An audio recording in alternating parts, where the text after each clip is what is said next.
धन्यवाद धन्यवाद Vijay ji and Pranay ji. Good morning, good evening everyone. Welcome to another session of Daily Wisdom from Bhagavad Gita. I would request you to turn on your videos for enhancing your virtual experience. And today we are going to learn about the purpose of our lives. So I just would hand over to Nitin ji. Radhe Radhe Nitin ji. Thank you, Radhe Radhe Sandhya. Thank you, Vijay ji. Can it be learning Sanskrit? No. No. Thank you. Not today. Punah milamaha. Namo namaha. Dhanyavadah. Dhanyavadah. Namo Namah. Namo Namah. Dhanyavadah, but no dhanyavadah. Okay. Very nice session. Thank you very much. Yeah, today we are going to discuss on a very intriguing topic. Whether we'll get to know what is the purpose of life or not, but we will definitely get to discuss that. We will continue on our discussion with Shloka 4.11 today. A little bit on the demigods, what is their standing in the grand scheme of things, and why are we so infatuated by continuing to pray to them. We'll talk about a bit of an analogy, what it means.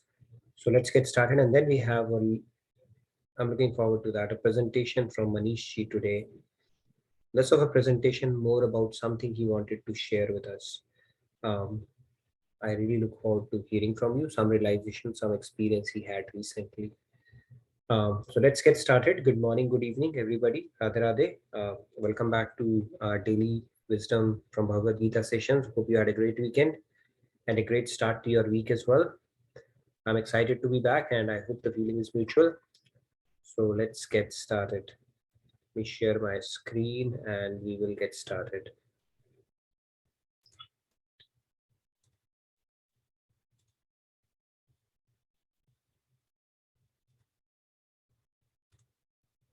So Sandhya, the audio is fine, right? No issue? Yes, everything is perfect. Wonderful. Great. So let's get started with our opening prayers. Guru Brahma, Guru Vishnu, Guru Devo Maheshwaraha, Guru Sakshat Parabrahma, Tasmai Shri Guruve Namaha. Vasudeva Sutam Devam Kamsa Chanuramardanam Devaki Paramanandam Krishnam Vande Jagadgurum Krishnam Vande Jagadgurum. Radhe Radhe, welcome back once again. Let's get started. I'm going to recite this shloka and then we'll get into the discussion, topic of our discussion today.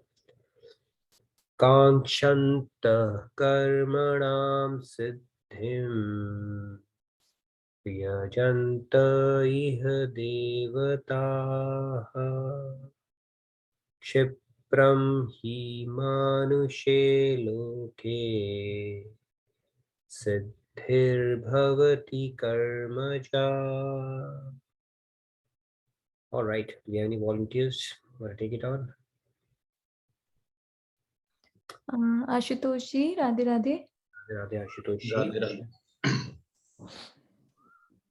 Kangchantah karmana siddhim yajanti hi devata Chipram hi manuse loke Siddhir bhavati karmaja. Very nice, Ashutosh ji. Wonderful. Thank you. Shyam ji, Radhe Radhe. Radhe Radhe, Shyam ji. How are you doing? Good. Thank you so much. Kangshanta karmana siddhim yajanta ih devata Shipram himanushe loke Siddhir bhavati karmaja. Radhe Radhe. Very nice, Shyam ji. Radhe Radhe. Rahul ji, Radhe Radhe. Radhe Radhe, Rahul. Kanshantah karmana siddhim yajant ih devata क्षिप्रम ही मानुषे लोके सिद्धिर्भवति कर्मजा. Wonderful, very nice. Rupa ji, Radhe Radhe. Radhe Radhe, Rupa ji. Radhe everyone. Kaunshanta karmanam siddhim yajanta iha devata kshipram hi manushe loke siddhi bhavati karmaja. Very nice, Rupa ji. Radhe Radhe. Sumesh ji, Radhe Radhe. Radhe Radhe, Sumesh ji. I'm unable to unmute him. Okay, let me try.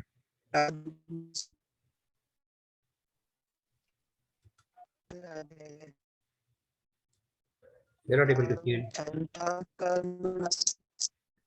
Can you hear me? Yes, we can, but your voice is breaking. Okay. Kanchanta karmanam siddhim yajanta iha devataha क्षिप्रम हि मानुषे लोके सिद्धिर् भवति कर्मजा. Radhe Very nice. Radhe. Thank you so much, Sumesh ji. Radhe Radhe. All right, are we done or do we have Rajni ji, Radhe Radhe. Radhe Radhe, Rajni ji? Radhe Radhe. Kankshanta karmanam siddhim yajanta yah devata kshipram hi manushe loke siddhir bhavati karmaja. Very nice, Rajni ji. Where are you joining us from? Ashwin, Virginia. Okay, okay. Good to have you, to hear from you. Thank you. Thank you. Radhe Radhe, Sam ji. Radhe Radhe. Radhe. Kankshanta karmanam siddhimijanta e devata kshipram hi manushloke siddhir bhavati karmaja. Radhe Radhe. Radhe Radhe. Thank you, Sam ji. Are we good then? Yes. Okay, great. So the short translation for the shloka goes like, in this world, those desiring success in material activities worship the celestial gods, since material rewards manifest quickly. Right? We all want quick results, instant results, and it's no different what we seek in this world as well. We want some rewards. We want to work for reward, and those rewards typically we'll look at a little deeper concept around it as well. So devatas, they do have the ability to fulfill some of our things that we desire for, based on the domain or the dominion that they have over some of the natural forces, of course. So let's get started on the deeper concept. So Bhagavatam also talks about something similar. Okay, I saw some reference from Bhagavatam where it said the other necessities include invoking the different names of demigods by specific hymns and vows of recompense in accordance with. So Desh Kal Niyam, if we follow that, and if we actually recite some certain mantras, we get the rewards around that. Our scriptures have a lot of recourses for material boons that we can get from devatas. In Satyug, and a lot of people would actually recourse to that to please these devatas and get the boons. So it is certainly doable. However, a lot of things have to fall in place if you have to do that. The Desh, the Kal, the Niyam, recitation, the Drav that you are using, the reciting, all the suras, everything has to fall in place for that. Okay, very difficult in the age of Kali to do that. And even the money that you are investing in that particular yagya, that has to be pure. Recitation has to be spot on. So time has to be spot on. All that stuff, if it is proper, then you can get the results for that as well. There are a lot of references for it, even in our scriptures, when you worship gods and then get boons from them, and that's certainly possible. Like Agni Devata can manifest and give you boons. In fact, you can, there is a recourse on how to become a Brahma as well, or how to become an Indra as well. You can actually do that, not by recitation, but certain practices, and it's quite possible. We have gone through all that. So the point here being that yes, you can actually get that boons, and that mindset has retained, because of our previous lives, or the fact that we are seeking gains. End of the day, we want something comfortable, something appealing to our lives here, and that is what we seek for from devatas as well. So let's look at this concept through an analogy. We have discussed about this concept that demigods are not gods. They are like more like posts. So let's look at another example. As you can see, you have a nice shopping mall here, right? So in this shopping mall, there are a lot of brands, as you would see.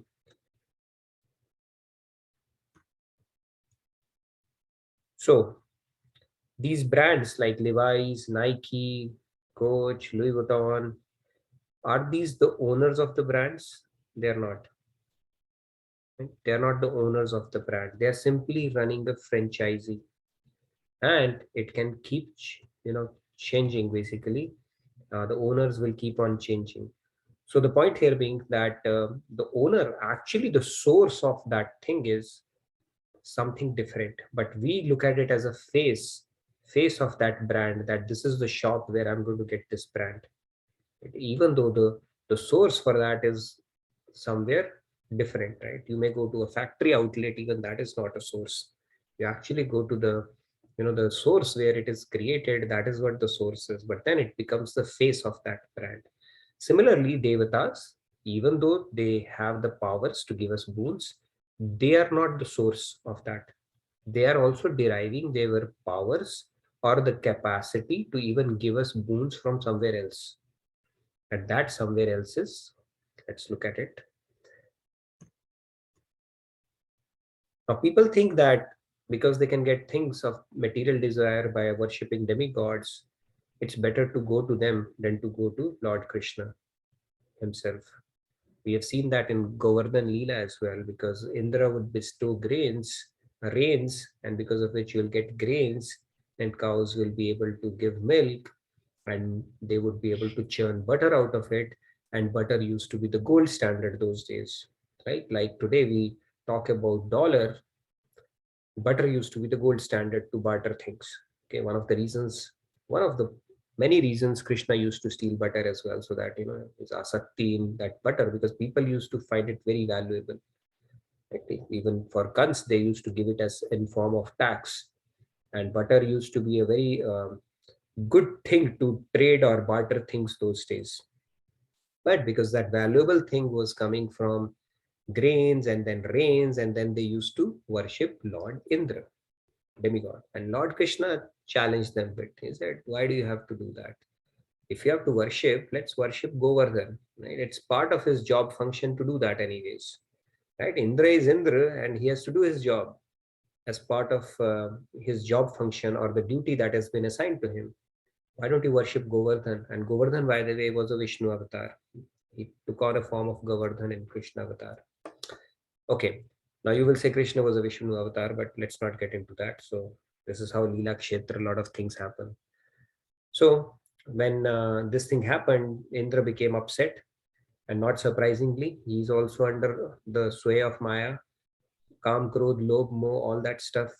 Indra is also afflicted with, and he became upset, and he told Varun Dev to give the Brajvasis a little bit of a swim. So heavy tornadoes, rainfalls happened, and we know that Leela. Then Krishna actually lifted the Govardhan hill, not only saved everybody, but put Indra's act in perspective. And that's when Indra came to know that, hey, I'm talking to my boss actually. He's the source of everything. Even Brahmaji was taken for a ride once by Lord Krishna. See, his Leelas are so beautiful that when he takes avatar, people under the sway of Yoga Maya are not able to understand him. So Brahmaji also came to know once that it is, that the celestial gods and everybody is saying that the Param Purush has taken avatar, the Brahmanda Nayak has come, And then when he went there and looked at the cowherd boys and he's just playing around, idling around, he said, no, not possible. But he said, okay, let me test it nevertheless. So he picked all his friends and took them to his, one mountain and put them there. But then Krishna, he assumed his form and reached Brahmalok. He became Brahma himself there. So he said, anyways, he got it basically. He was able to add 1+1 and he understood, okay, something has gone wrong. And he went back and he saw the boys. Krishna had taken on the form of those boys as well.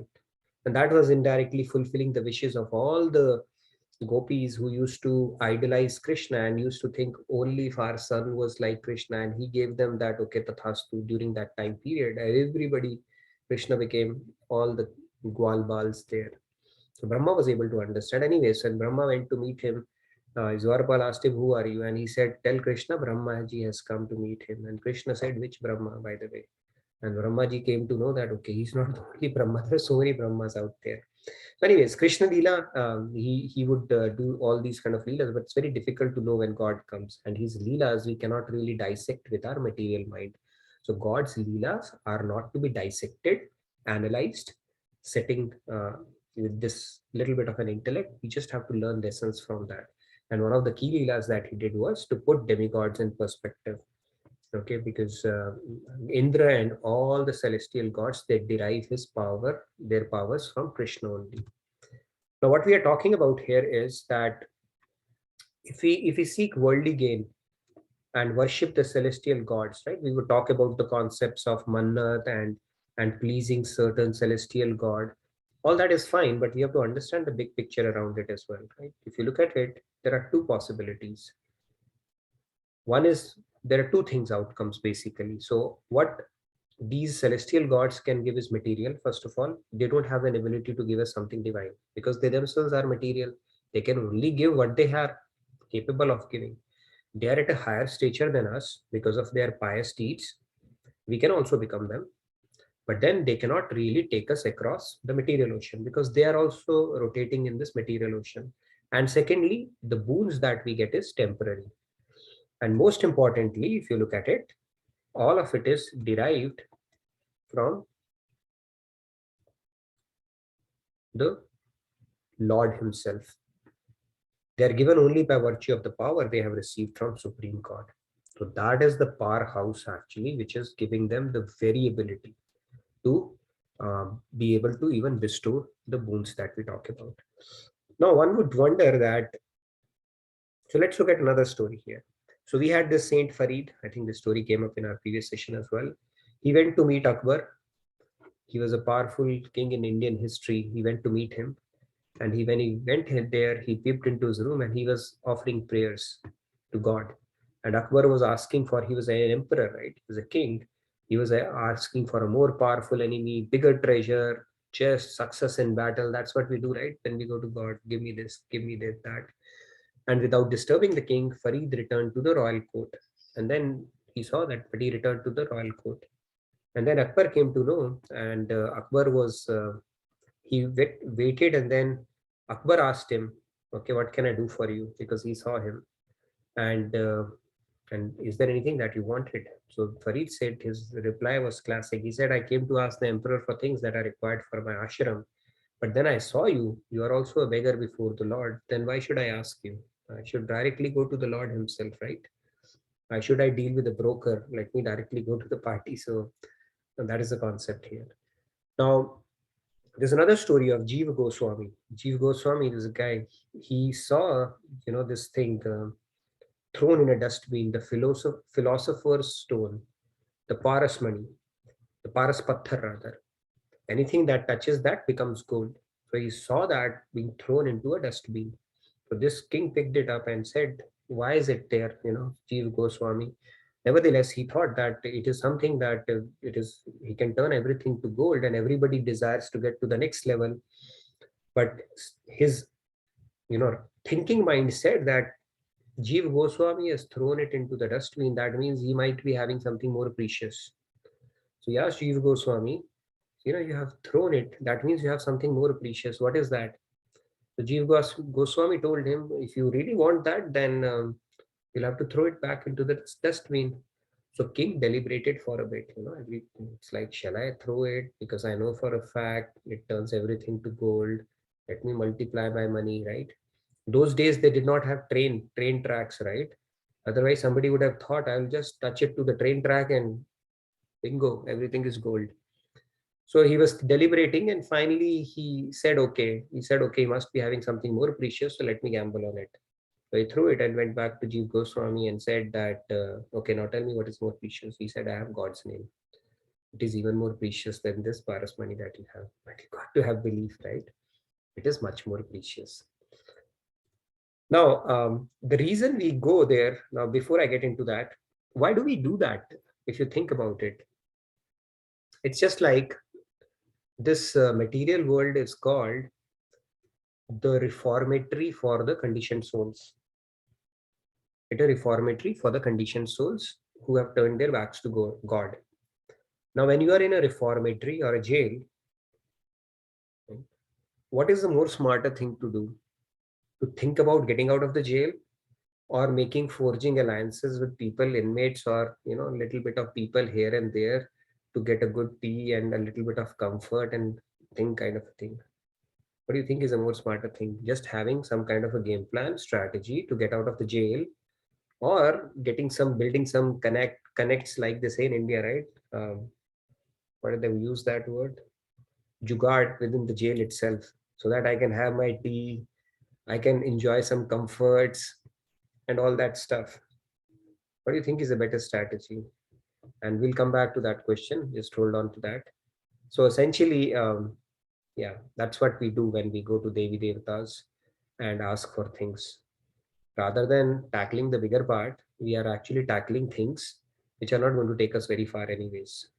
And the second part of it is, we are already predisposed to staying in the jail itself. We are fine. We just want to make our life comfortable for as long as we are in the jail, without really bothering about getting out of the jail itself, or even knowing for the fact that we are in a jail. So it all boils down to, how do we perceive the human life? What do we think is the purpose of it? Everybody say, okay, now do we become sannyasi? Then do we become Baba? Is that what you want us to do? Of course not. Right? That is how Gita starts. Arjun is talking about becoming a sannyasi and a Baba, and Krishna says, no, that's not the point. So this is a 4P model. I'll just introduce that briefly and have a bit of a discussion before we get into the presentation that Manish is going to give today. So it all starts with the purpose, right? You build purpose and then you prioritize things.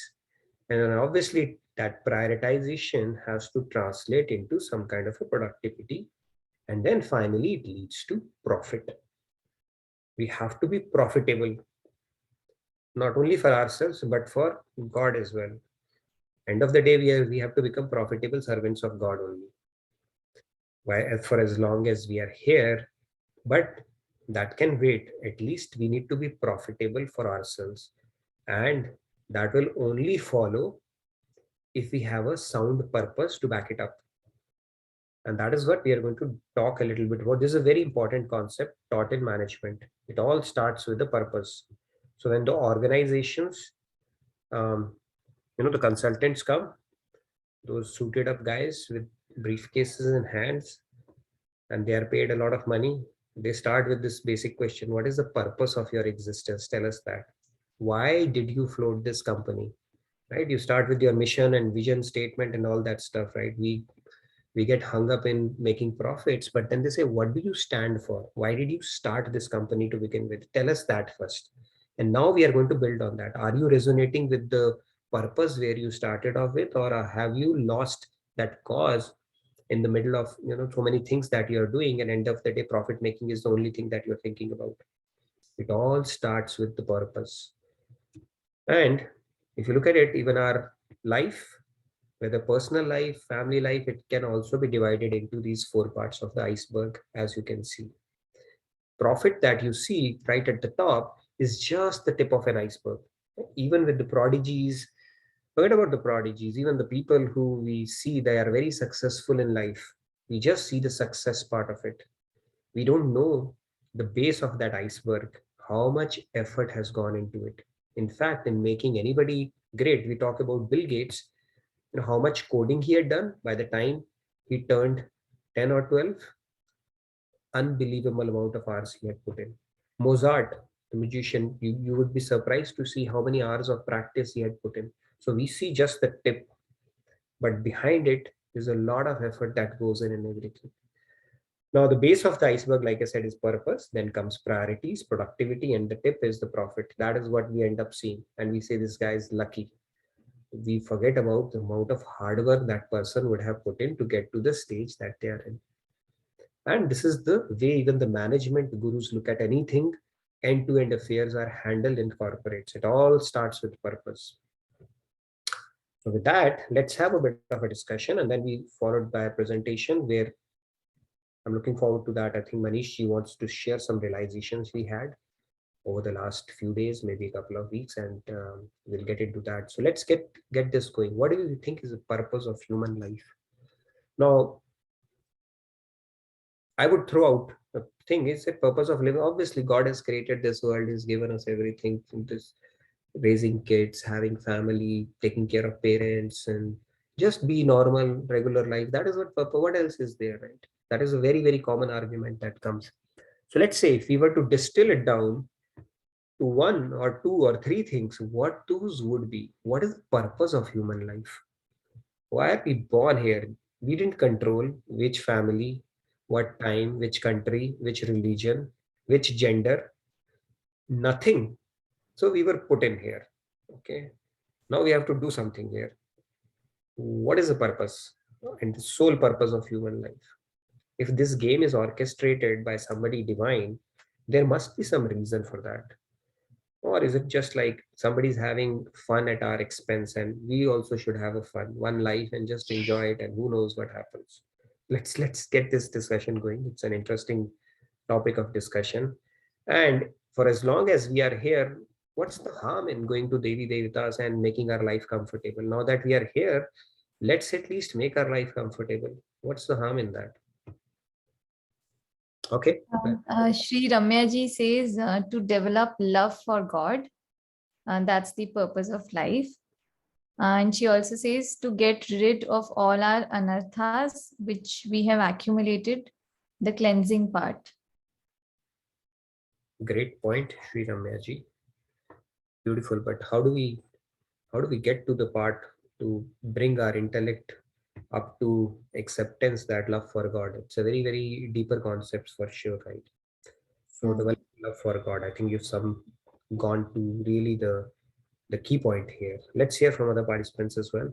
Yeah, Shyamji, Radhe Radhe. I would even question why love for God. I'm happy if I'm living my life and having a simple life, getting all the small pleasures of life, leading it the way in a very truthful, honest manner. And where is this love for God equation coming in between? Yeah, maybe if I could also add one point there. Sure, please go ahead. Yeah, I've had before I think I started attending these classes, my purpose was to stay happy and to spread happiness around me. And through these classes, I understood that the ultimate bliss is God. So that I think connects with why developing love for God. That connects with my happiness purpose. So yes, I think you had a very great aspiration, Sandhya, like all of us have. If you ask people, we all want to stay happy, right? We want to be successful. The complicated part of that equation is how do we stay happy, right? How do we become successful? What is the definition of success? That is the part we need to tackle, and spirituality gives us the tools and the technology around meeting the end that we all aspire for. So everybody wants a very simple, just be happy, spread happiness, be relaxed in life, right? We all want, but none of us have the technology for that, right? So yeah, great point, actually, very true. Okay. Yeah. Radhe Radhe, Sandhya, Radhe Radhe, night. And thank you for the. I will play the devil's advocate today. Okay, whatever you love. Okay, let's get started now. Can you hear me? Yes, yes. Okay. I just want to share my experience, because as you said earlier, initially, till say about 40 years of my life, I was praying to celestial gods for all the material success, as you rightly said. I had no clue like Indra and all those devatas, who to pray. I was going to a broker to fulfill my material needs, and they did fulfill it. And then suddenly, I guess God uh, chose me. I did not go to him. He gave me hard slap and put me on the earth. And then I was not sure what was happening around me. But then suddenly I joined Brahma Kumaris in 2018, I guess. Then suddenly this JK Yog happened in 21 January, and I got the purpose of my life. And now I don't want those material things, but trust you me, and I'm not saying anything extra here. God has is, I will not say has, but I will say is trying to give me back those things which were with me initially, and then he took it the harder way, and now trust you me, he's giving it to me slowly and in his own ways. I did not even want, but now things are happening, but they're happening slowly. I'm okay with that. I'm okay with this pace, because for us, 1 year, 10 years, as we had learned in last session, is just few seconds of God. So maybe he's taking few more seconds in my case and giving it me the way I want it and when I want it.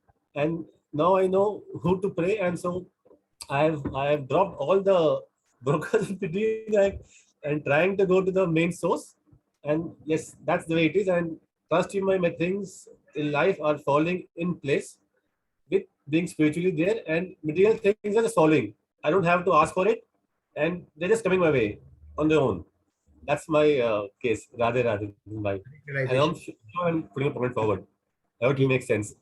No, it does. Great realization. I think that is basically one of the yardstick of spiritual progress for sure. The realizations that you're talking about reminds me of a joke from Brahmaji, right? Somebody goes and says, Brahmaji, can I have 2 cents? Not asking for much, just 2 cents. Right? Brahmaji's 2 cents. So he said, okay, give me 2 seconds. Okay, so that's where the joke ends. So Brahmaji's 2 seconds, you can imagine, right? How much time? Right? Yeah. Anyways, okay. Let's hear from few other participants. Great realization, Shamji, for sure. And that is a sign of spiritual progress for sure. Yeah, Swati ji, Radhe Radhe. Radhe Radhe, Swati ji. Yeah, Radhe to everyone. Earlier, I was not in this spiritual, so I didn't know the right knowledge was not there with me.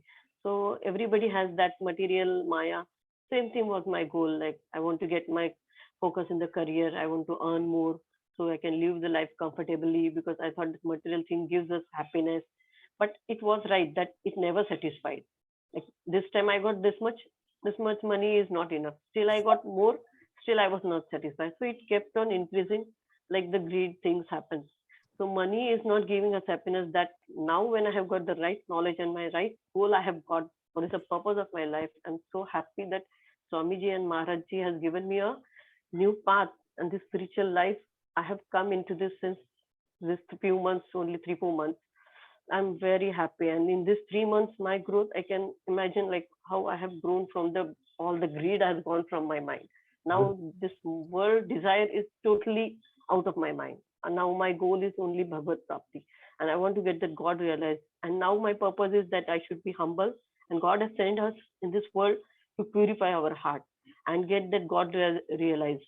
So that is the only two aim of my life now. So how to make my heart purify, how to grow spiritually in my life, and how to become humble, empathetic, sympathetic, and to purify my life. And this happiness is permanent. That I can getting that experience that since 3 months, what happiness I am getting. I'm really happy with this Guru and Hari that they are giving me some this spark that I am on the right path now. And this is the only thing which I was searching for since lifetime. And I was not happy in this life because there was troubles coming, going, like it comes and goes, and never happy with this life. But now the troubles are still there, but I am still happy because internally I am very calm and I can handle this situation, like what Swamiji has given the tips in this 7 mindset that I am using. And with that mindset, I'm so happy that I can see that problem. This problem I would not handle previously. I used to cry, I used to anger, I used to shout, and same situation now is coming, and I'm so calm. It's okay. Like earlier, I used to go to eat outside. No, I like for enjoyment. We go to hotel and we eat and we spend money. But now that this time when I was going, I was like in mind, I'm wasting this. This money is not mine. This is God's money. I should not waste it. I should use it properly. This is not for my enjoyment. This hotel food is not good. I should eat my homemade food, and 2 chapatis are enough for my life. I don't want to earn more, because God will protect me for my lifelong. I don't have to run behind the money now, because whatever is there, I just have to love God and remember Him, chant Him. That is the only goal of my life. Beautiful, Thank Swati. you to everybody. You have really summed it up very nicely, and the conviction that you carry, the enthusiasm that you have is very palpable, in your words. And I'm so glad within a span of few months, you have gotten so much convinced and inspired that it's pretty amazing. And I can sense that, that empowerment that you feel once that bhakti, that light gets in your head. It's like, what do you call that? Once you feel that feeling is amazing. Basically, you start feeling empowered. All of a sudden you get a direction, and then you know where to direct your emotions and energy towards, and it is very, very empowering, as I can hear it. Thank you so much for sharing that. I'm sure a lot of people would have derived a lot of inspiration from it. Beautiful. Thank you, Swati ji, and thank you again for sharing that. Okay, let's quickly take a few more hands. There are some comments as well, if I can quickly read. So Jagdish ji says, human life is best evolution to develop love for God by utilizing intellect, and this distinguishes us from animals because they cannot do that. Joanji says that one needs to be content with whatever they have in life. That's kind of purpose. Lakshmi ji says that this birth is due to our karma, and God is giving us a chance to love God and do service to God in this birth. And Anusha ji says that we are caught in cycle of life and death. We are subject to all kinds of dualities of Maya.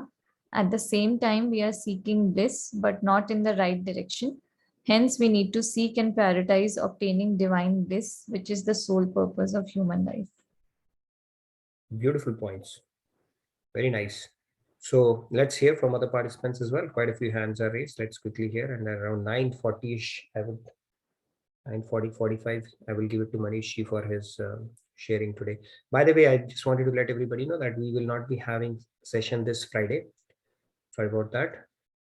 So we will have the concluding discussion conversation from Padma-ji on Thursday. I think there were some few slides which were remaining. And that gives us an opportunity to touch upon the topic of forgiveness, in bringing in the Bhagavad Gita context to it as well. Why it is important, and what is its importance in with regards to spirituality. How much important this virtue is on this path. Okay, let's hear from Shruti ji. Radhe Radhe. Radhe Radhe Sandhya, Radhe Radhe Nitin.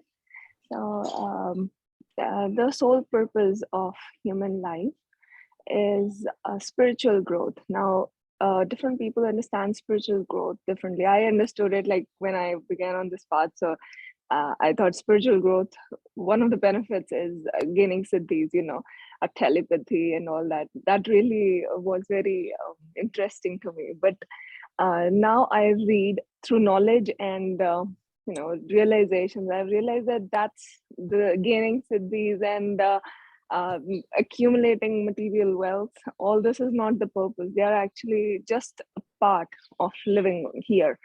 The basic purpose of human life is to help each other, because there are no others. The world is just a mirror.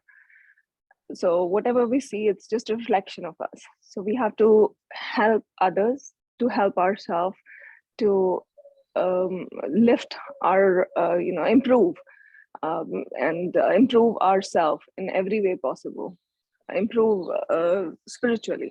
So spiritual growth would be the sole purpose. So how we can do that? When we'll realize ourselves, we are part of the divine. So the only thing that, two things that major characteristics of the divine that I feel are forgiveness and unconditional love. So if we can imbibe those qualities in us, that's self-realization that we are part of the God. So we will have those qualities, and through that we can help each other, lift each other, and that should be the sole purpose of human life. Radhe Radhe. Great point, Shruti. Great aspirations, basically, to have that. Beautiful points. Yes, maybe two more hands, and then we can get to the next section. Yeah, Rahul ji, Radhe Radhe. Radhe Radhe. Rahul. Like everybody has said, like the souls are part and parcel of God, and God is the embodiment of the bliss or Anand Swarup. So everybody is seeking that only. And Maharaj Ji very clearly explains in Radha Govind Geet, Bhakti Mukti Kachu Na De Govind Radhe, Ashtayami Seva Karu, Aisi Bana De. That 24 hours we are just focusing on that Seva of Shri Krishna and Radha Ji. So that is what we want, that infinite bliss, so that we can serve Lord, and all our rest, all the whatever the kashta or whatever problems we have, everything will be finished. We'll be in that infinite state of bliss and only focusing on serving Lord. That's it. Beautiful, beautiful point. Very nice, Rahul. Yes. So, no mediocrity, basically. If you ask, if we have to aspire for something, it has to be the topmost prize, right? And the topmost prize of God is divine love. And divine love is something that is what we've been talking about. How do we get to that? Let's hear from, can see Pragya, these hands raised. Let's quickly have two more, and then we'll move to the next segment. Yeah, Radhe Radhe Pragya ji. Radhe Radhe Nitin, Sandhya, and everyone. Yeah, I don't know what to add to Rahul ji. Resonates so much what I had to say. Yeah, coming from Maharaj ji, all this, all of us are seekers, and all that we are seeking in the world, out of everything that we do, every moment, we are seeking happiness out of it. All our material pursuits or worldly pursuits, objective or the goal is to seek happiness out of it. And once we realize ये purpose ही reveal हो गया है महाराज जी के teaching से, and made so simplified by Swami ji, this itself is such a big blessing to know what is the purpose of human life. नहीं तो बस ऐसी cattle race में जिंदगी यूं ही बीत रही थी in material pursuits or in just like momentary pleasures of life.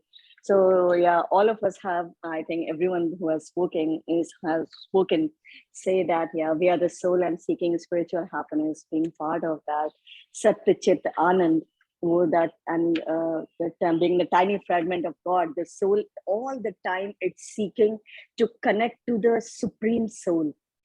Though we are giving the happiness, soul is divine, and we are trying to give the happiness from the worldly pleasure to the soul, and though it seeks that divine pleasure which happens when we connect to the divine soul.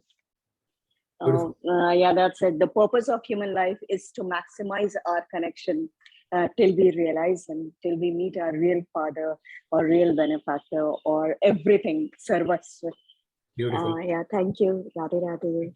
Very beautiful. I think you really summed it up very nicely. I wanted to touch upon briefly, and then we will move on to Manishi, maybe Ajit ji, one real quick we can take. So altruism, helping others, charity, taking care of people. This is just a manifestation of that bigger perfection that we are trying to seek. I'm going to touch upon that topic. However, that is also not perfectly directed, because we have really not understood the deeper part of it. I'm going to touch upon that topic. When we try to help people around, is that perfectly oriented? It is to some extent, but still not perfect. We will touch upon that maybe tomorrow or day after session, because that is also a manifestation of the divine quality that we have, but it is still not perfected as yet. And one question that keeps coming up is, if we do activities like watching something or reading something which is not related to God, but it's not harming anybody, right? It's just a time and I'm giving. So what is a thumb rule we can apply, whether it is good, beneficial or not, from a scriptural standpoint? So the thumb rule that can be applied is anything that takes us closer to God or helps us develop more love for God is good. Anything that doesn't contribute to that is not good. It's a simple thumb rule. Very difficult if we bring it down to that level. So many activities that we do throughout our days, it's like, okay, how can I direct it to something which will help me develop more love for God? That simplifies the equation, but makes it very difficult on a day-to-day basis, because now you really have to rewire your brain and start directing it in a manner so that you start move everything, every fiber of your being towards that ultimate goal. Interesting. We'll continue on this conversation. Ajit ji, real quick, and then I'll hand it over to you, Manish ji. Radhe Radhe Ajit ji. Radhe Radhe. Actually, as you have said in the analogy of the industry, that what we are seeing is the production, but there is the purpose of a company, and there is a mission, vision. So that is why this is hidden. It's below the iceberg, ice tip. Yes. So that is why we are all beating the bush. Anyway, but this study, Gita study, is the purpose of the same thing, to find out the real cause. So that is the reason why we are not bothered about the ecosystem, environment protection and all. Yes. Because we don't know what is the purpose of coming over here. Everybody is selfish and earning profit. True. Look, that by minimum efforts, how can I get the maximum benefit out of it? So in this era of the war, the pralay, the only thing Kabir ji has told in the Doha, दो पार्टिन के बीच में साबुत रहा न कोई, એટલે એની અંદર इसके अंदर क्या है कि जो एक्सेल है उसका जो धुरी है, सेंटर ऑफ द, हाँ, उसको दैट इज द गॉड, और जो भी उसके पास में होगा वो सेव हो जाएगा, बच जाएगा. So my indication is that we should fix the direction. If we don't know, we are sailing in the ship without direction and without this thing. So without purpose, our life is like that. So we should fix, and where the all enlightenment people has worked out, contemplate for years together, and that could be the purpose of our life. Wonderful. Thank you. Radhe Radhe. Beautiful points. Very nicely summed up, Ajit ji. Really great to hear, and without much delay, Manish ji, over to you. I really can't wait to hear from you.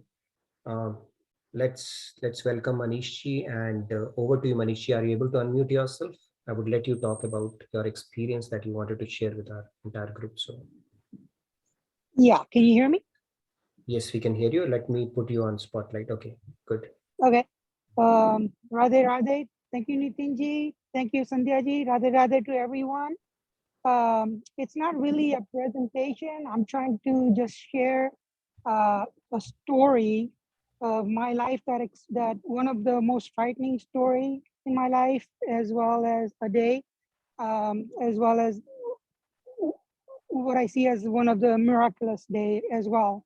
I felt like God was helping me through what I went through this morning.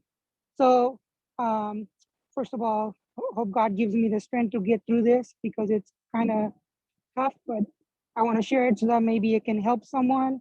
And I feel like you guys are like a family now. But basically, to bring in really quick, I'll try to keep it short, but my wife, I'm going to take a little bit back to 2021. My wife was diagnosed with multiple myeloma, which is a blood cancer, in September of 2021. And we were given a treatment plan, and the treatment plan started in November of last year. And it was supposed to be 4 cycles, but we went to 6 cycles. Basically, it was chemotherapy and lots of stomach injections. And chemotherapy was daily at home, tablets. And then it ended in March. And in March was the second phase planning, which was going to be the stem cell collection of her own cells from her body. And so March, like I said, let's say in March, they started giving her, gave her Neupogen injections to take it home, also subcutaneous, so in the stomach. And that caused a lot of problems. On the 19th, she woke me up saying she had a very severe headache. And so we had to go to the emergency room, and they ran all kinds of tests, but they didn't know what was going on. Then at the end, the doctor decided it was the Neupogen injection that was causing the problem. Because what the Neupogen does is it basically causes the stem cells to grow in the body so that they can come out of the bone marrow into the bloodstream. And so on the 28th, So on the 24th, they put in this vascular access device on the right side of his chest. I have a little screen I'll share with that shows, it's basically called a Hickman catheter, and it goes into the, not into the heart directly, but into the one of the veins of the heart, so that, and then the other two tubes, she had two lumens hanging out from her chest. And basically that allows it, for her purpose, it was to collect the blood. So rather than being cooked every time, it would collect the blood. They would do blood samples from it. They would do blood collections every day and all that stuff. And then eventual stem cell collection was done during that, using the Hickman catheter. So Nitinji, if you would share the screen, I would show that picture of what it looks like. You would have to share screen. I don't have. Or do I have right to share it? You should have. You are Okay. the host. Yeah. Okay. Yeah, Perfect. Let me Manishi, see. yes, you can share. You are a co-host, so you can share. Okay. Are you seeing my screen? We are able to see you, not the screen though. Okay. Hold on a second. You'll have That's to fine. You have to do the share screen, and then you should be able to. You are rotating. Yeah, I did that, but I'm trying to see. Oh, iCloud Drive maybe. Let me see. Yeah, there it is. So, okay. So are you guys seeing this now? Yeah, we are able to see that. Okay. So this is what they had put in on her in the inner system on the 24th of March, because the collection was going to start on the 28th. So basically it goes into the, not directly into the heart, but into one of the veins near the heart. And then the two tubes hangs out. And then, so the 28th, which was the week of the 28th, they started the stem cell collection, and they would basically take the blood out from one side. The machine would collect the stem cell, and then it would go in through the other side. And it went through Monday, 28, 29, 30th, 29, 30, and 31st. And we found on the 31st that would be the last day. So we came home after the stem cell. They collected about 6 million plus cells. But so now on the morning of the 1st is when I'm gonna take you is what. So the 31st, I usually go to sleep, I used to go to sleep very late, and I get up very late. So, but that day, some voice told me to go to sleep earlier. So I went to bed earlier, and then I woke up around 4 a.m. or 3:58. I couldn't sleep, so I went downstairs to get warmed up a kettle of water and had some hot water, and then try to go back to sleep. I couldn't sleep, so I was like, okay, I'm just gonna start my meditation. And since it was really nice outside, I figured I would take a nice walk and enjoy the nature. And so I started doing my meditation, and I was doing meditation. I had done the Rup Dhyan meditation. I had gone through everything. I was doing Hanuman Chalisas. And then I heard my wife scream my name. And I was like, I apologize to God for stopping the meditation in the middle. And I said, God, please help me, because I knew something was wrong. So when I get down, rushed downstairs, my wife was at the edge of the bed. Sorry if I'm gonna not be able. Can you hear me? We can hear you, Manishi. Please take your time. Okay. Okay. So my wife was at the edge of the bed, and I was like, what's wrong? So she's like, I'm having very hard time breathing. And then I have the blood coming out of her catheter. And so, something just told me, a voice told me, just grab her and just calm her down. And then I'm trying to grab my phone and to call 911 because I know this is serious. So as I'm trying to grab my phone, I see her eyes roll back and she fainted. And then a voice told me, you need to sit her back up and just hug her. And so I sit her back up, and then I just hug her and say, just take some deep breaths, So, calm down, you'll be fine. And then I got hold of 911, and I told them my address, everything, and I told them that my wife was bleeding from her chest. We just had a stem cell collection done, and she's bleeding from her chest, the catheter area. I don't know if it's bleeding inside or if it's just the outside. And then also she's having very difficulty time breathing. She can't breathe. And please send help. And so then I hung up the phone, and then I'm wondering where the, and then where the ambulance is. It's not. So I called 911 again, thinking maybe I gave the wrong address or something. So I called again, and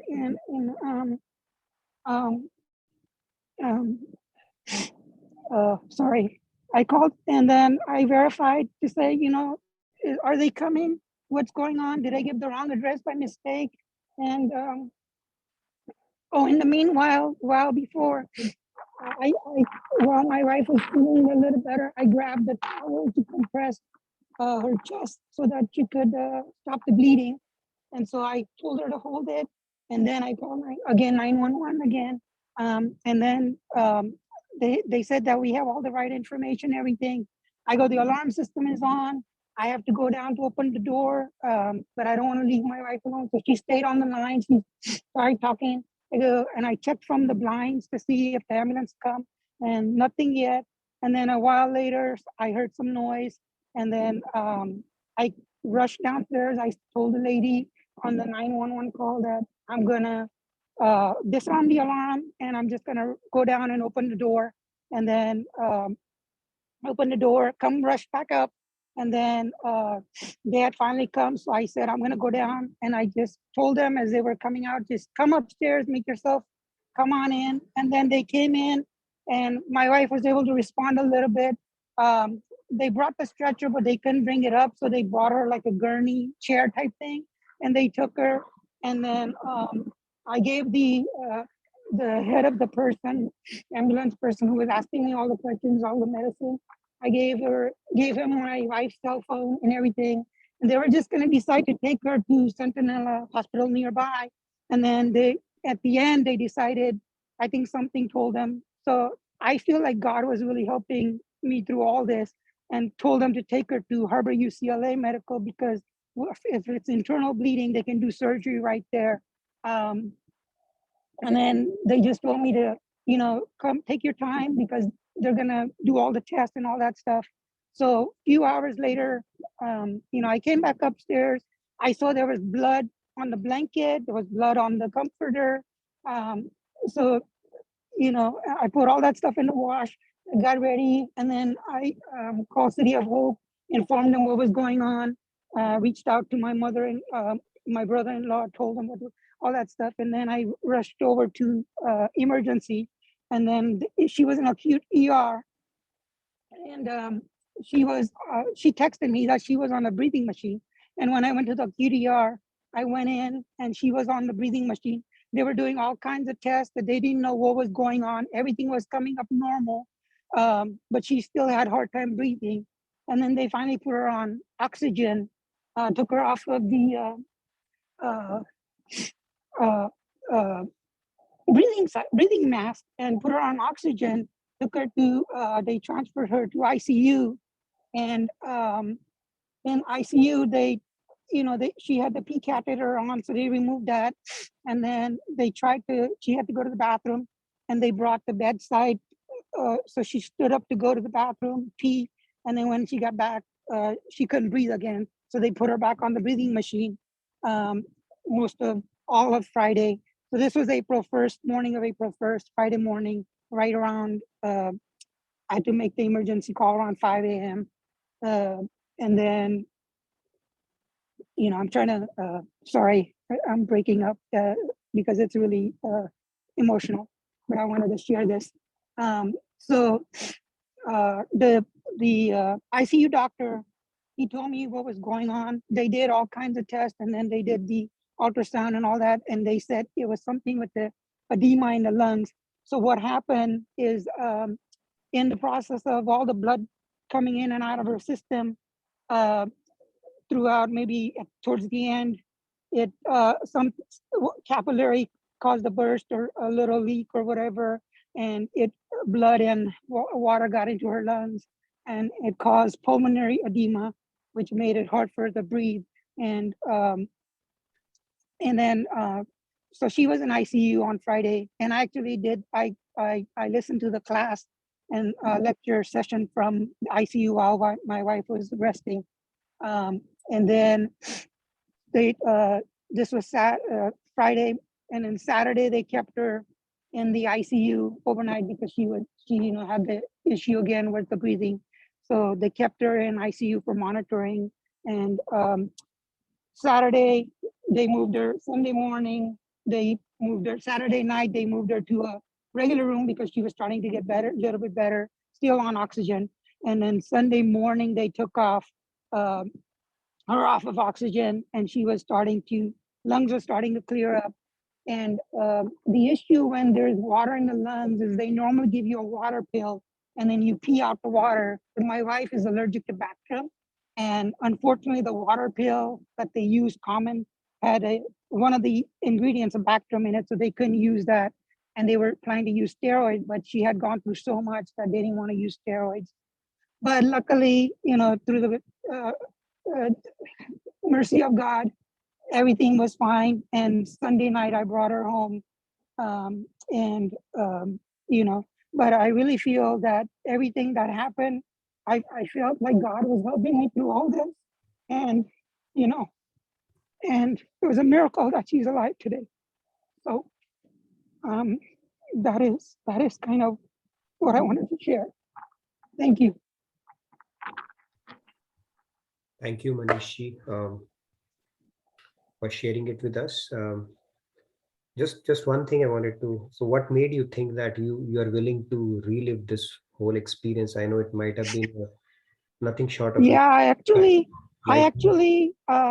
relived it almost every night.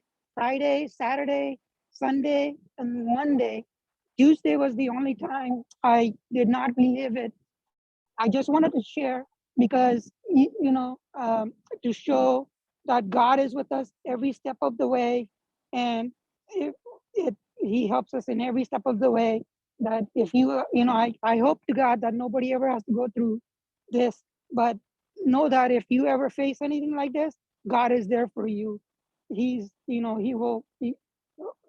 I felt like he was there with every step of the way. I'm so thankful and just grateful to God. Yeah, it's a great realization. I think you understand, right? It was nothing short of a miracle. The hopeless situation you were in throughout, right? Yeah. And yeah, let's hear. And those that don't believe may, will see it as coincidence. But how many, one or two things could coincidence? But when multiple things happen, it's something more than coincidence.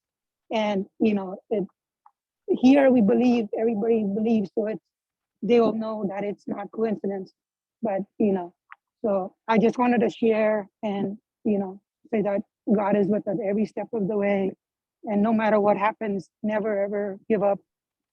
Everything happens. I always say everything that happens is for the best. Everything that is happening is for the best, and everything that will happen is for the best. So our next step is the stem cell transplant, which will basically will be one of our tougher challenge. And even as a caregiver, it'll be very tough for me because, day -1, we start chemotherapy, very heavy dose of chemotherapy, which will wipe out her immune system completely almost. And the next day they do the 50% of the stem cell, they're going to transplant it. Then it's basically recovery from there. But 3 to 4 days after the symptoms, all kinds of issues can start. And then the 9th and 10th day, she'll lose her hair.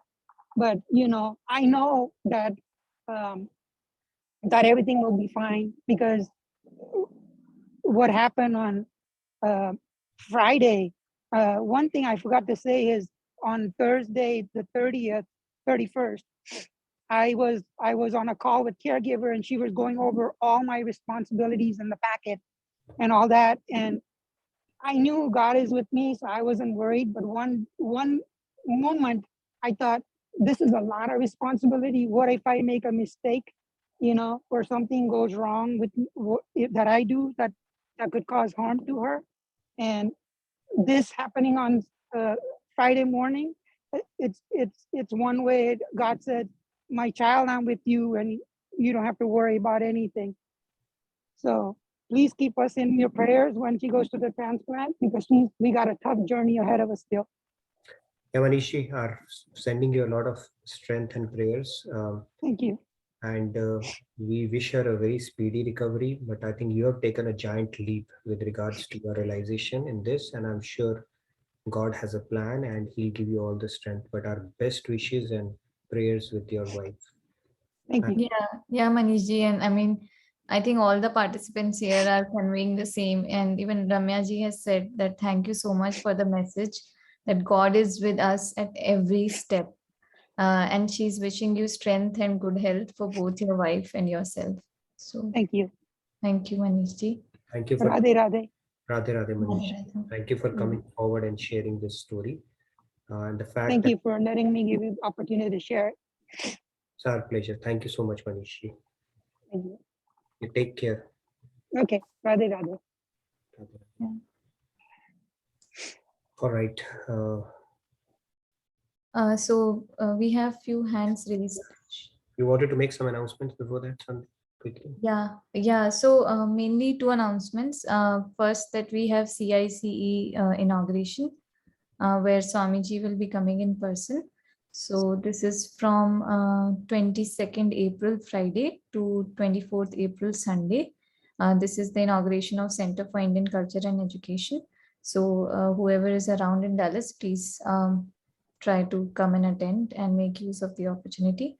And then we have the spiritual retreat and family camp, which is going to be held from June 24th to June 30th.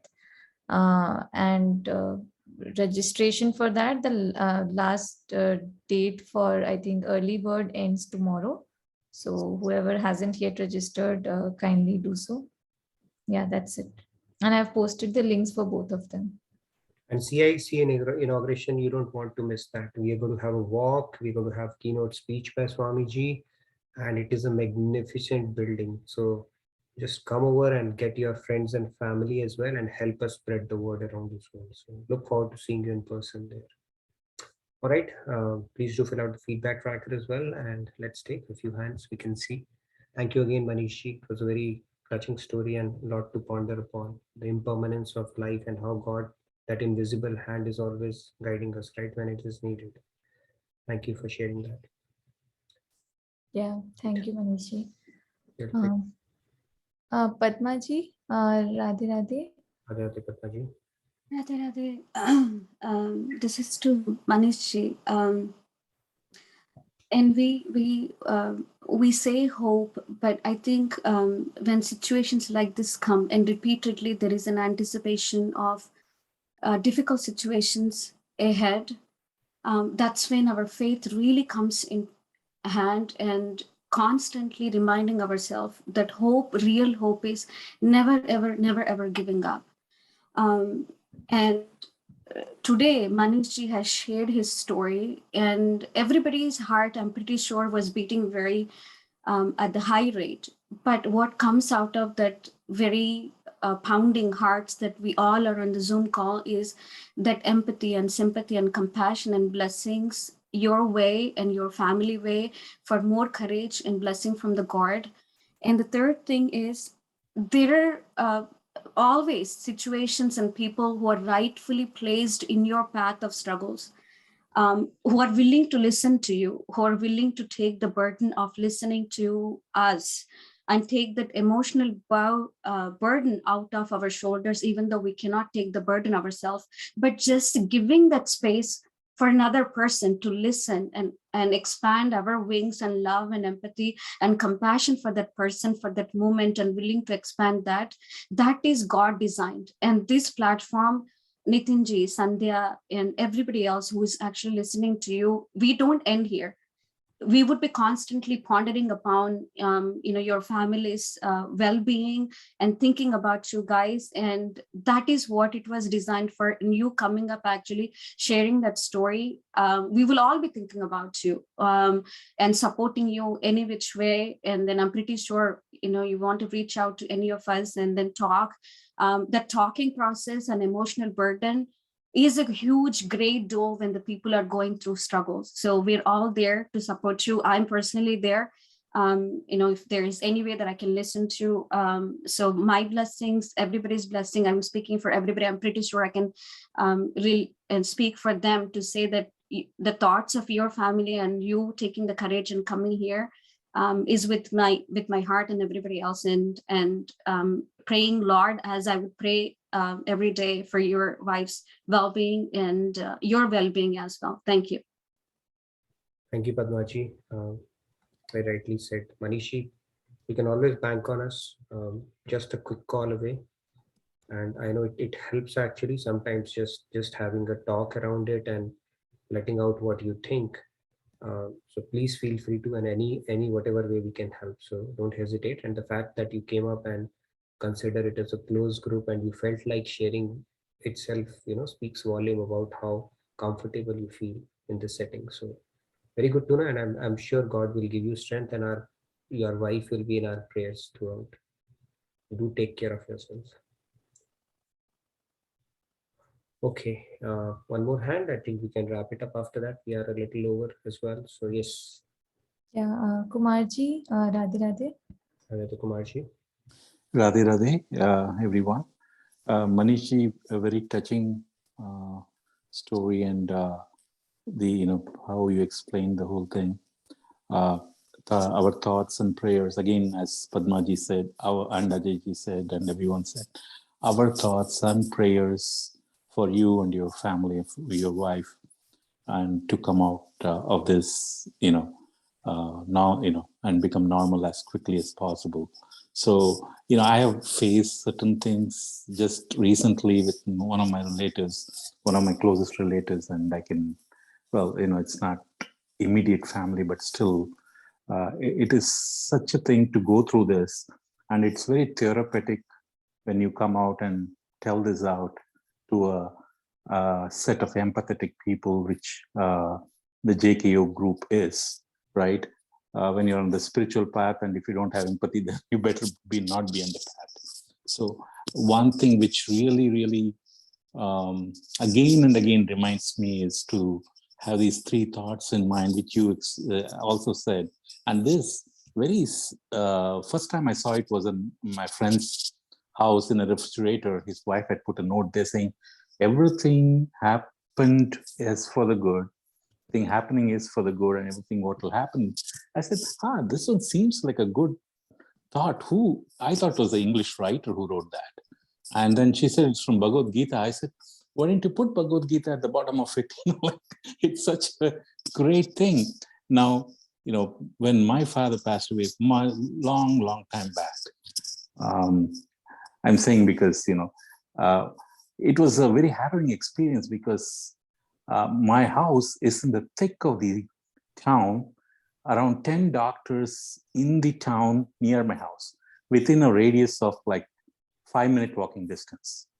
And when he had his heart attack, it was 7 o'clock. Usually doctors are there by then. There was no doctor except one doctor who was there like 10 or 5 minutes walking distance, and he would not come. So how do you explain that? Of course he passed away, and I could never forgive myself, because I said, how was there no doctor? How could I not find? It was my mistake of not being able to find. So I guilt tripped me for a couple of 3-4 years, even though people came and said that it was not. I wish I had those 3 sentences in my mind at that time, so that I could have come out easier. Again, sorry for digressing on this, but I think we need to have that thought that there is God's invisible hand always, and everything which is happening and which will happen is for the good, and put all our burden on God, and then it gives you a strength. It also gives you strength and clarity of mind to think as well. So that's what my thought is. Thanks. Radhe Radhe. Beautiful point, Kumarji. Let's put our burden on God. I really like that part. And sometimes God has a better plan for sure, right? Sometimes our attachment makes us lose the rational as well at times, right? If the other person is suffering, God has a better plan for them. we forget that, and we think just because what my attachment is going to get impeded, we start thinking, that okay, only if this would not have happened.